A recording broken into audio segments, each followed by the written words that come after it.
जाळायला आम्हीच होतो. तर आज मी आलेले आहे दादा कोंडके यांच्या गावामध्ये.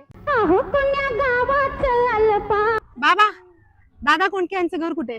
तुम्ही लहानपणी बघितलं असेल ना त्यांना? कार्यक्रम बघितला उशिरा माहिती साडीमध्ये नाही का, तिथं जाळायला आम्हीच होतो. दादा कोंडके होतो तेव्हा सुद्धा ही चालायची. आता काय नाही, पाणी पिणी काय.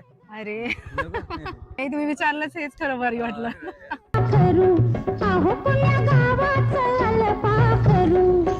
आम्हाला बघायचं होतं फॉर्म ऍक्च्युली. हा देखो काहीतरी दाखवते.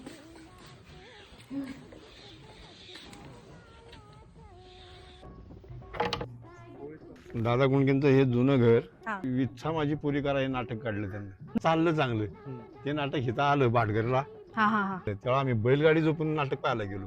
तुम्ही दादा कोंडकेंना बघितलंच असेल, मग भेटला वगैरे होतं तुम्ही त्यांना? जन्म झाला तर शूटिंग बघायचं जातो.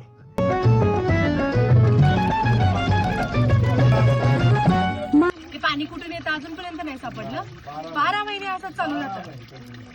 आजकालच्या पोरांच्या मुलींचे सगळ्यांचे डिमांड वाढलेत. मुलीच्या वडिलांचं मन तसं नसतं ना, आरसी पाहिजे, आरसीसी. दादा कोंडकेच म्हणायचं जुनं ते सोनं.